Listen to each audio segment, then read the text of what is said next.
da Silva. Presidente, bom dia, como vai o senhor? Bom dia, Mário Kempis, bom dia, ouvintes da Rádio Metrópole.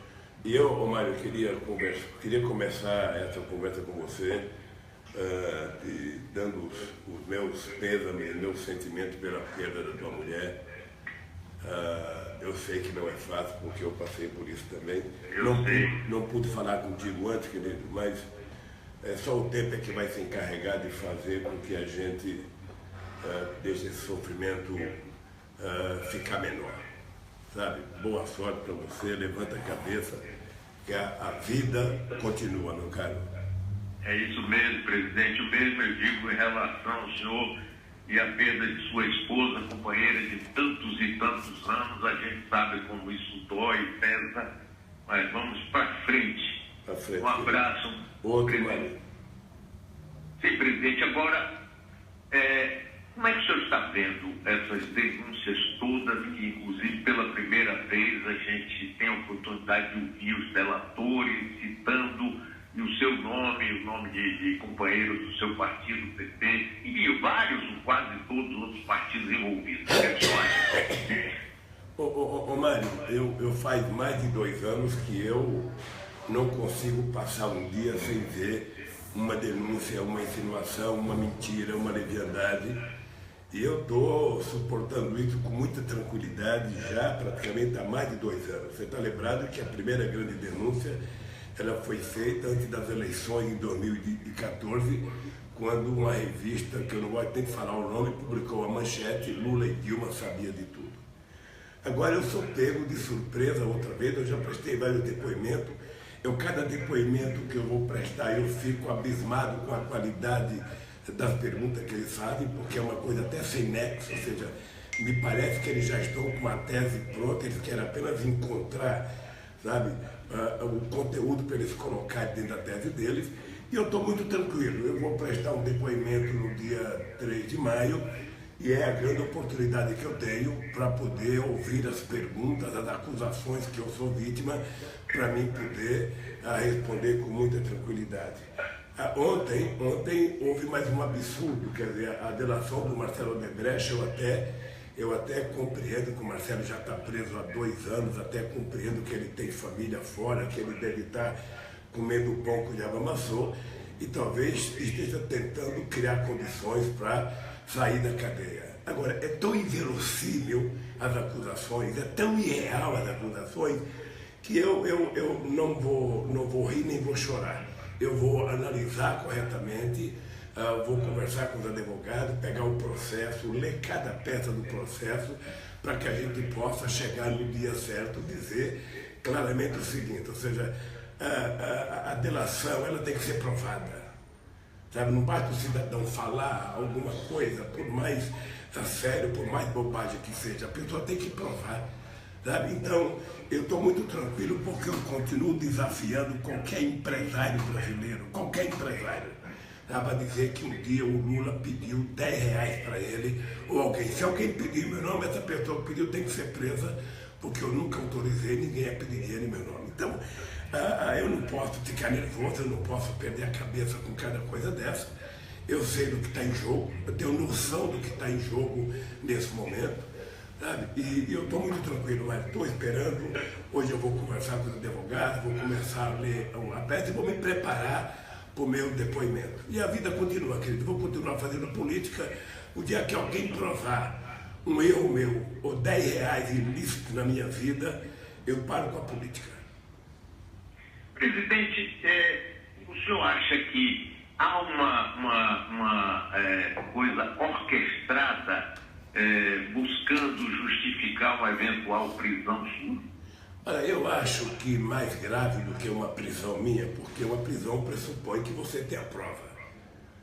Uma prisão pressupõe que você investigou, descobriu que tem uma prova e pegou o cidadão com a mão na cumbuca. Pois bem, aí você faz um processo e, com base nos autos, você julga alguém e condena a pessoa. Mas o que está por detrás é algo mais sério, é algo mais grave, é algo mais, eu diria escabroso. Porque, veja, esse país teve um golpe, a elite brasileira, uma parte da elite brasileira resolveu não conviver mais com qualquer política de distribuição social, com qualquer aumento do gasto social. Foi dado um golpe nesse país. Você veja que quem está agora governando o país está desmontando conquistas históricas da classe trabalhadora, a terceirização do jeito que foi feita, nós vamos voltar ao tempo da escravidão, a tentativa de extinguir a CLT, de extinguir a Justiça do Trabalho, a tentativa de mexer com a aposentadoria, sobretudo com o povo mais pobre desse país, é quase que uma coisa criminosa. E essas pessoas não estão fazendo tudo isso, além de desmontar a Petrobras, além de distribuir a indústria de destruir a indústria de engenharia brasileira, a indústria de gás, petróleo, a indústria naval. Essa gente, depois de fazer tudo isso, eu acho que está pensando seriamente como é que podem permitir que o Lula volte a ser candidato em 2018.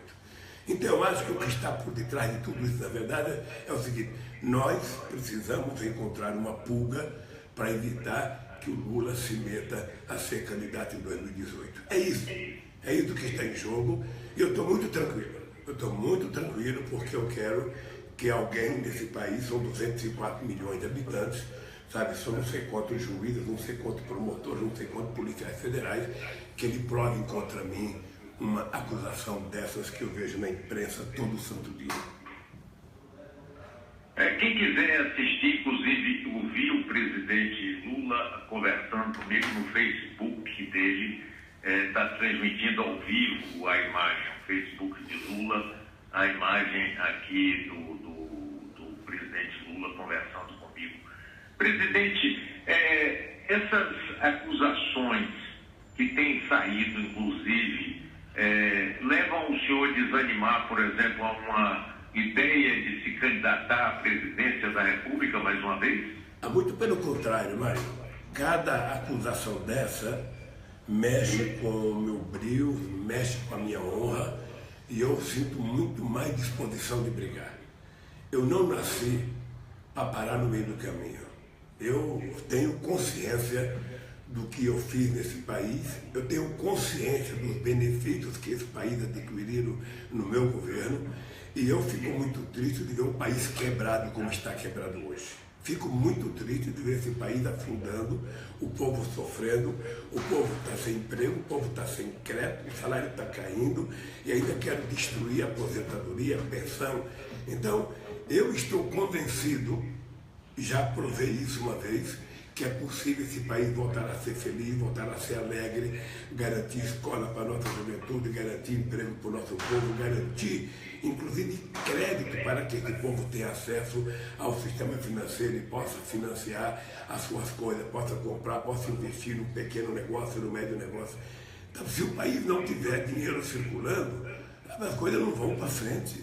Então, eu fico mais estimulado. Pode me bater. Sabe que eu digo sempre o seguinte: quem nasceu em Garanhuns, na época que eu nasci, e não morreu de fome até completar 5 anos de idade, não tem medo de nenhuma adversidade.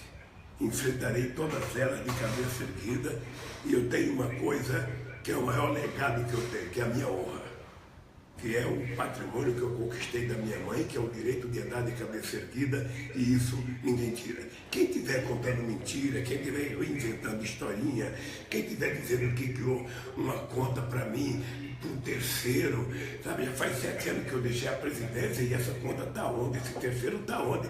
Esse cara deve estar comendo então o dinheiro que era para mim, porra. Sabe? Então, essas palhaçadas todas, nós vamos resolvendo com o tempo. Eu estou muito, mas muito tranquilo. Às vezes eu fico incomodado porque todo santo dia, tem um canal de televisão importante que em 8 meses já foram 16 horas de Jornal Nacional contra o Lula. 16 horas, mas eu duvido que algum político aguentasse isso. Eu duvido. Entretanto, quando sai uma pesquisa de opinião pública, quem aparece em primeiro lugar é o Lula. Numa demonstração de que esse povo está mais maduro, esse povo está mais consciente e esse povo está sabendo o que está acontecendo nesse país. Essa gente que domina esse país, desde que Cabral aqui pôs os pés, não aceita a ascensão dos mais pobres. não aceita que o pobre coma 3 vezes por dia, não aceita que o pobre ande de avião, não aceita que o pequeno agricultor possa ter crédito, financiamento, produzir, ter mercado para vender o seu produto, não suporta que filho de pobre possa entrar na universidade e ser engenheiro, filósofo, sociólogo, seja médico, seja, não quer escola técnica para as crianças, sabe, das famílias mais pobres, dos trabalhadores. Então é o seguinte, se é isso que incomoda os meus adversários, pode ficar certo que eu vou brigar para voltar, para fazer muito mais. Eu sei como é que faz, porque eu já fiz. E eu já fiz esse país quase ser a 5ª economia do mundo em 2008. Esse país era o país mais respeitado no mundo. O passaporte brasileiro era motivo de orgulho, a bandeira brasileira era motivo de orgulho. E estão destruindo o Brasil. Estão destruindo o Brasil. Porque eu vou te contar uma coisa, Mário. Se um juiz, para punir o Mário Ketch, ele não tiver capacidade de, através da investigação, apurar o crime do Mário Ketch e precisar da imprensa mentir, sabe, o ano inteiro contra o Mário Ketch, para jogar a imagem do Mário Ketch no chão, ele não poder sair na rua, para depois ficar fácil condenar, então para que juiz? Então vamos deixar a imprensa julgar e condenar? Ora, o juiz tem que investigar, a Polícia Federal tem que fazer o inquérito e investigar, o promotor tem que acusar e o juiz tem que julgar com base nos autos do processo. O que não pode é você manter pessoas presas durante 2, 3 anos, sabe, coagindo as pessoas, ameaçando as pessoas. Tem casos e mais casos de pessoas que falam, o presidente ele só quer saber do senhor. A pergunta que ele faz é a seguinte, e o Lula? E o Lula? E os 4 dedos? Ele está metido nisso? Ele está metido... Todo mundo que vai prestar depoimento é assim. Então eu estou doido para emprestar meu depoimento, para poder colocar as coisas claras. Presidente, a ligação caiu, não? Lembra? Não. Ok. Presidente, porque eu não estou ouvindo aqui. Eu estou te ouvindo bem, Presidente, o senhor acha... a presidente está ouvindo aí agora, gente? Eu estou ouvindo bem. Então eu queria fazer uma pergunta ao senhor o seguinte. Quando o senhor saiu do 2º mandato seu, a sua popularidade estava no nível que nenhum outro presidente no Brasil alcançou.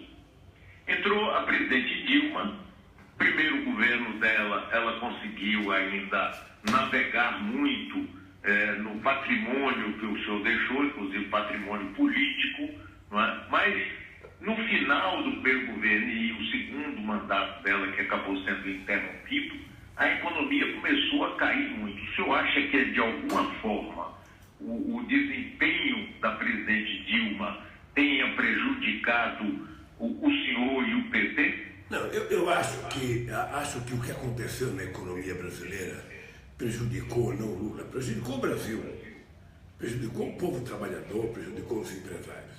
Mas vamos ver, Mário, você é um político, você é um homem inteligente, sabe? E você sabe o seguinte, vamos fazer uma comparação de 2015 da Dilma, sabe, o começo do 2º mandato dela, com o começo do 2º mandato do Fernando Henrique Cardoso em 99.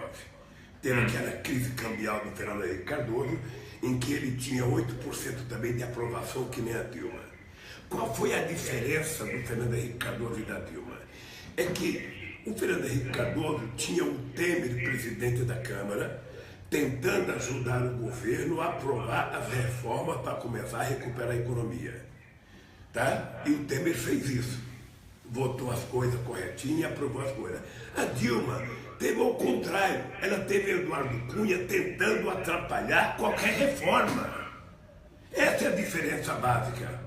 Porque se as reformas apresentadas pela Dilma tivessem sido votadas no tempo hábil, que foi votado em 99, parte da crise teria sido debelada. Então eu quero te mostrar para você compreender, sabe, que o problema da Dilma é que ela tinha um presidente da Câmara trabalhando sistematicamente para prejudicá-la. Então eu acho que nós entramos numa situação delicada. A crise, certamente nós cometemos erros, eu acho que nós cometemos erros quando ficamos sem aumentar a gasolina, nós cometemos erros quando tentamos taxar a taxa de retorno para as empresas, sabe? E poderíamos ter cometido outro erro na apresentação, inclusive, de uma reforma, sabe, que não interessou aos trabalhadores, não interessou ao movimento sindical. Mas acontece que o Brasil é muito grande, Mário. O Brasil é poderoso, Mário. Esse país tem uma coisa que quase os países não têm, que é o mercado interno. Muita gente necessitando comprar alguma coisinha, muita gente precisando trabalhar e ganhar um pouquinho.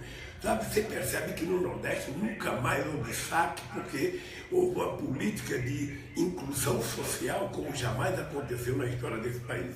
Eu digo todo dia, Mário, o pobre antigamente era problema.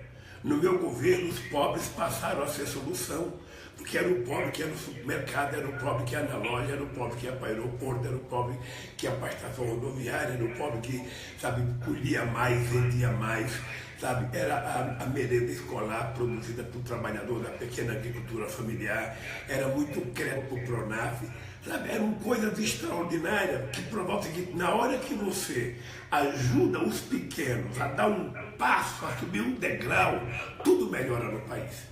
Agora, se você concentra toda a riqueza na mão de uma minoria, se você governa o país para 35% da população e 65% fica sendo tratado como pária da sociedade, o país não vai dar certo. Então eu acho que a companheira Dilma cometeu erros, ela mesmo já fez autocrítica, mas acho que os erros são feitos para a gente corrigir. O que não pode é a gente continuar apenas cortando e nada de investimento. Ô Mário, você foi prefeito. Imagina o seguinte, Mário. Imagina o seguinte: a União está sem capacidade de investimento. Os estados estão sem capacidade de investimento. As prefeituras estão sem capacidade de investimento. Os bancos públicos não estão emprestando dinheiro. O BNDES deixou de emprestar dinheiro. Os bancos privados só querem aplicar a taxa Selic para ganhar na especulação. Os empresários não confiam na política porque o governo não tem credibilidade. Então a economia fica parada. É preciso que a gente compreenda que para as coisas funcionar você tem que ter o Estado indutor e um governo que tenha credibilidade e que tenha previsibilidade, porque é isso que vai permitir a economia voltar a crescer, Mário. Não é possível que essas pessoas não compreendam isso, não é possível que essas pessoas não tenham dó de levar tanta gente à miséria outra vez, sabe, de fazer o povo descer do degrau que eles conquistaram. Isso é muito grave para o Brasil. Então isso me deixa revoltado, mas ao mesmo tempo me deixa estimulado. Eu não sei o que vai acontecer comigo, dado que eu quero o seguinte: eu estou na disputa, vou disputar se me deixarem disputar e vou provar que esse país pode voltar a ser feliz. Presidente, nós estamos vendo aqui essas denúncias todas e eu pessoalmente tenho um receio muito grande de que na eleição do próximo ano, por exemplo, surja um João Dória da vida como o antipolítico, o executivo, o sujeito que vai botar tudo nos trilhos, que vai acelerar o Brasil. O senhor não tem esse receio, não, presidente? Não, não tenho. Eu não tenho, sabe por quê? Porque não existe solução fora da política. Não existe solução. O que eu acho é que os políticos têm que ter coragem de enfrentar a situação. Nós temos um vício de origem, e por isso nós temos brigado já há muito tempo para que a contribuição eleitoral seja um fundo público, para que não haja essa relação promíscua entre político e empresário. Nós temos pedido isso há muito tempo. É preciso haver uma reforma política para que a gente possa ter partidos mais representativos e mais consolidados. E a classe política tem que ter coragem de enfrentar o problema e resolver. Mas nós estamos vivendo uma situação em que todo mundo está com medo, todo mundo está acovardado e nós estamos sendo governados por uma operação lá de Curitiba. Não tem explicação para o país isso. Sabe, que a Operação Lava Jato funcione, que ela explore, sabe, quem fez corrupção, que apure e que prenda as pessoas que roubaram. Isso está tudo correto. O que não está correto é você paralisar o país por conta de uma investigação. Não está correto. Eu estou vendo agora que daqui a pouco está entrando o Papa Francisco nesse negócio, porque daqui a pouco acusa todo mundo,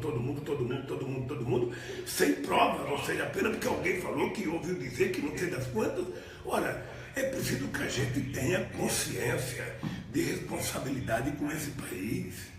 A gente não pode viver num país em que um procurador da República passa 1h30 dando uma entrevista na imprensa e depois fala que o PT é uma organização criminosa, que o Lula foi eleito para montar uma quadrilha para roubar, e não me peçam provas, eu só tenho convicção. Ora, um cidadão desse não está preparado para fazer acusação contra ninguém e nem para participar de um processo. É preciso ser mais sério, é preciso respeitar o PT, que é o partido de esquerda mais importante da América Latina. É o partido que tem mais preferência eleitoral no Brasil ainda. Pode fazer qualquer pesquisa na Bahia ou no Amapá. Em São Paulo ou Rio Grande do Sul, o PT sempre vai aparecer como o partido de maior preferência eleitoral. Então, o cidadão que não sabe fazer política, que a única formação que tem é um curso de direito e um concurso para o promotor, não pode fazer julgamento político das coisas assim. É preciso que as pessoas pensem antes de falar, antes de condenar as pessoas, antes de colocar as pessoas, sabe, nos jornais todo santo dia com suspeita. Então, isso me cansa, isso me deixa chateado, mas eu também tenho consciência que eu sou a única pessoa, sabe, que pode enfrentar isso de cabeça erguida. Sabe, vou enfrentar. A hora que provarem um crime meu, eu quero ser julgado como qualquer cidadão brasileiro. A única coisa que eu peço todo dia é que, se não encontrar esse crime, só me peçam desculpas. Eu não sei se a Rede Globo de televisão vai devolver às 16 horas que eles falaram mal de mim em 8 meses. Sabe, 16 horas.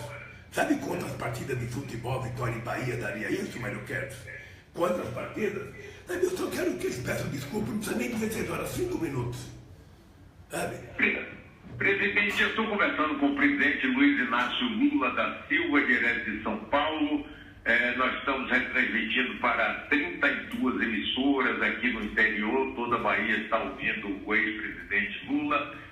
Dizem, alguns setores da imprensa dizem que, no caso do senhor ser preso, haveria uma mobilização popular que causaria uma revolta. Ou o senhor, prevendo uma vontade decidida de uma prisão, sairia do Brasil pedindo asilo político a outro país. Existem essas possibilidades na sua visão, presidente? Olha, a única possibilidade de um asilo meu é pagar a luz. É a única possibilidade. Segundo, eu tenho consciência que não vou ser preso, porque tenho consciência que para alguém ser preso tem que ter cometido um crime. E esse crime tem que ser provado. Eu não cometi crime, eu quero que os acusadores provem. Só isso. Só isso. Tem muita gente, nós estamos vivendo uma situação, Mário, que é o seguinte, Mário, os vazamentos das supostas denúncias acontecem de dentro da sala do juiz. Não é possível. O último vazamento que foi feito foi uma vergonha. E é vazado para pessoas muito seletivas. Cada promotor tem um jornalista privilegiado, tem um jornal privilegiado. Os advogados são os últimos a saberem. Primeiro você tem que ser execrado, sabe, pelo meio de comunicação. Para depois de uma semana você ter a informação correta para se defender. Não é possível. Não é possível. Ou seja, eu tenho consciência que para me prenderem, vou ter que primeiro provar das minhas acusações. Agora, se não tiver provar, peço desculpas. É só isso. Eu não acho que haverá revolta coisíssima nenhuma. Primeiro, porque eu não vou ser preso. Segundo, porque não há necessidade de revolta. Há necessidade de se fazer justiça nesse país. Nós não podemos ficar subordinados a uma ditadura de um pequeno grupo do Poder Judiciário. Não é possível. Em que você combina, a Polícia Federal faz uma investigação, antes do promotor receber, já vai para a imprensa. Aí os procuradores recebem e fazem a acusação para entregar para o juiz. Antes de entrega para a imprensa. Aí o juiz recebe outra vez a imprensa. Sabe, não é possível. Não é possível. Quando um juiz diz, eu só posso prender rico se a imprensa, sabe, ficar denunciando todo santo dia, eu me pergunto, a justiça está correta? A justiça está correta? E se o cidadão que foi acusado foi inocente, como é que fica depois? Depois de você manter o Marcelo Odebrecht 2 anos na cadeia, o Léo não sei quantos anos na cadeia, outro não sei quantos anos, o Palocci já está 6 meses. Se você não prova nada contra eles, quem vai ressarcir o prejuízo político, moral que essas pessoas tiveram?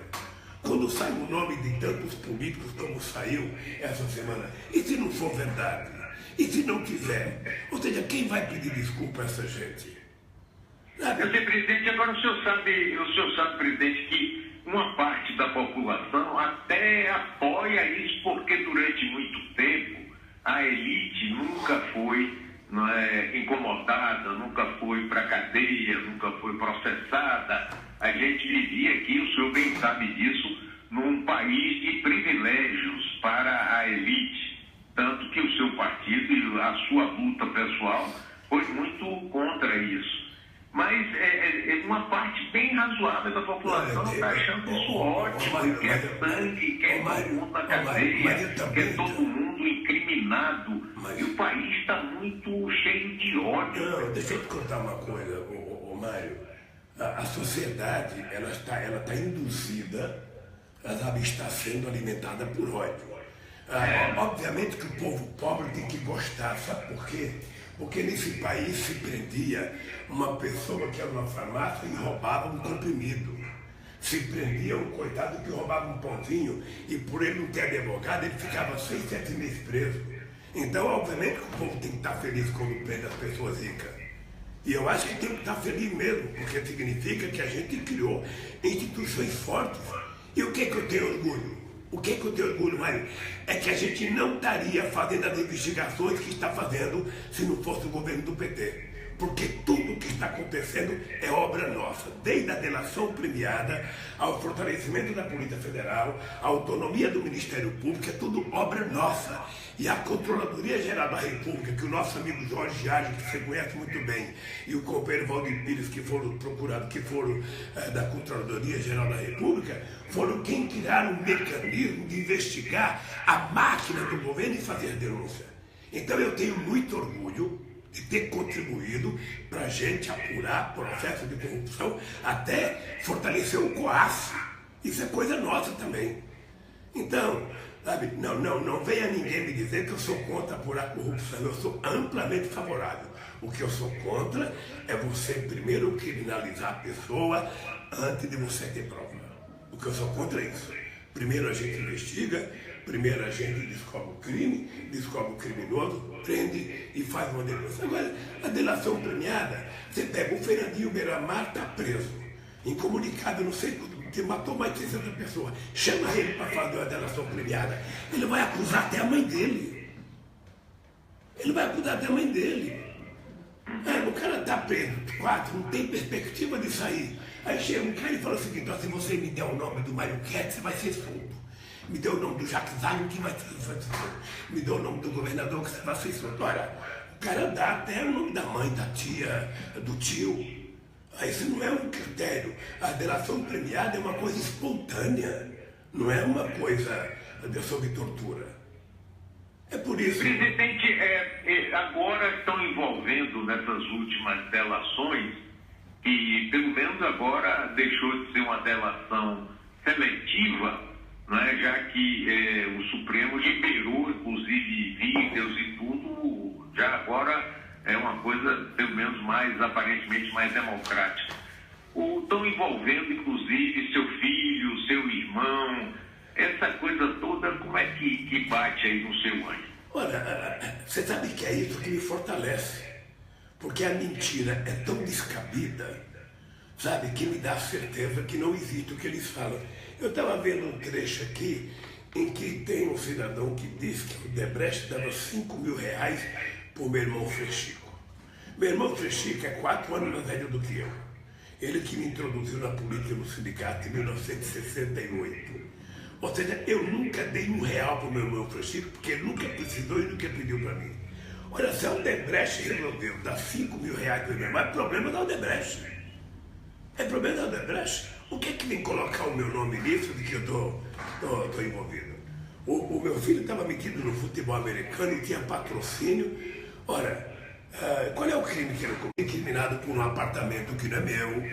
Inventaram uma história de um offshore do Panamá, que era dono, e quando veio para cá a Polícia Federal criou o Triplo X, aí foram investigar, achando que era negócio da Petrobras com o Lula e tal, aí descobriu que o Triplo X, na verdade, era essa empresa do Panamá, era dona do helicóptero da Globo e do triplex que a Globo tem para ti.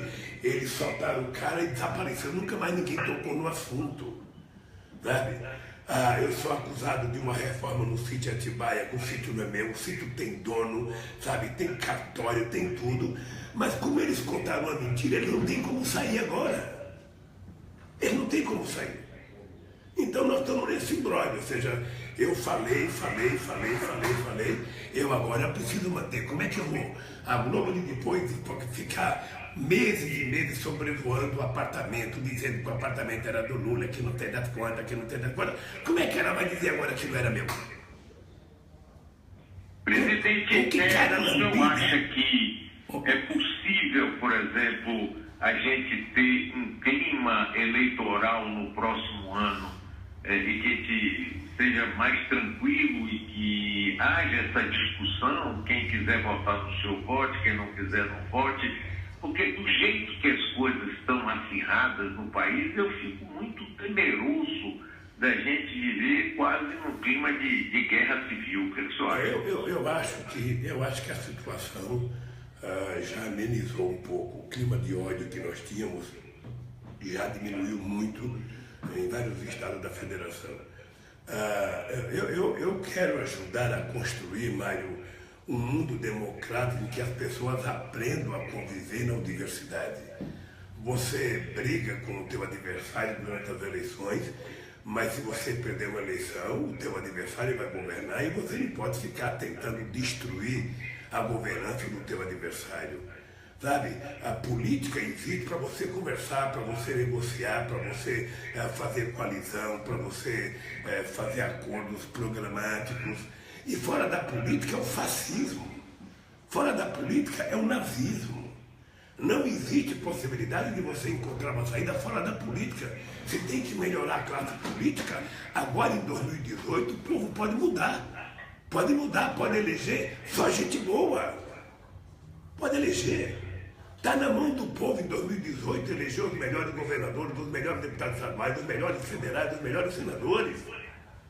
Agora o que não pode é eleger um congresso como esse que está aí, sabe, que está destruindo as conquistas, sabe, seculares, ou seja, direito trabalhista de 1943 da CLT, eles estão destruindo agora. E não estão destruindo em benefício do trabalhador, mas em benefício de alguns empresários conservadores, que acha que em férias de 30 dias deixa o trabalhador ocioso, que o trabalhador vai beber, não pode ficar 30 dias de férias. Sabe? Então, é esse retrocesso que nós precisamos evitar que aconteça no Brasil. Ô Mário, eu tenho uma experiência de vida, eu fui presidente desse país. Tá? Eu saí do governo com 87% de bom e ótimo, 10% de regular e 3% de ruim péssimo, que devia ser que deveria ser no comitê do PSDB, esses 3% de ruim péssimo. Tá? Eu duvido, Mário, eu duvido que em algum momento da história desse país teve um presidente que tratou os trabalhadores tão bem, que tratou os empresários tão bem, que tratou a classe média tão bem, que tratou o grande proprietário de terra tão bem, o pequeno proprietário de terra. Porque eu dizia sempre o seguinte, eu sou presidente de todos, mas tem que saber que eu tenho um olhar de mãe. Eu vou ajudar primeiro os mais necessitados. É para eles que o Estado tem que governar. E não tinha ódio, não existia ódio. Era só pura harmonia, pura... Sabe, eu quando deixei a presidência, eu tinha 80% de aprovação em São Paulo. Sabe, esse ódio veio depois, por sectarismo, porque tentaram canibalizar o PT, tentaram destruir o PT, criminalizar o PT, o ódio contra o PT virou uma coisa maluca. E agora, eu não fico feliz, na verdade, mas agora quando aparecem os outros partidos que ele quer acusar o PT, pelo menos você tem um alívio, a máscara está caindo, sabe? Mas eu não fico feliz não, eu queria que não tivesse nem o PT nem ninguém. Eu queria que a gente pudesse fazer a política nesse país, sabe, com contribuição pública, sabe, com a fiscalização rígida da justiça eleitoral, sabe? Porque, veja, a conta dos partidos que agora estão sendo criminalizadas foram aprovadas pela Justiça Eleitoral nos estados e no governo, no Superior Tribunal Eleitoral. Ora, meu Deus do céu. Então, mano, eu acho que o país precisa encontrar o seu caminho, voltar a ser alegre, voltar a conviver democraticamente como um jogo Vitória em Bahia. Ou seja, está lá aquela disputa dentro do campo, todo mundo brigando, um chutando o outro. Parou o jogo, parou, deu um resultado, acabou. Vamos pro bar tomar uma cervejinha, sabe? E a vida continua. É assim que eu penso a democracia, querido. Presidente, olhe, muito obrigado pela sua participação. Espero que a próxima entrevista nossa seja aqui em Salvador, nesses estúdios onde o senhor teve a oportunidade de vir várias vezes, sempre foi muito bem recebido e continuará a ser. Mário, eu quero te agradecer pelo carinho e dizer para você que quando eu for a Salvador eu vou te ligar com antecedência para a gente marcar uma entrevista. Um grande abraço e obrigado, Mário. Muito obrigado, presidente. Um grande abraço. Falamos diretamente de São Paulo.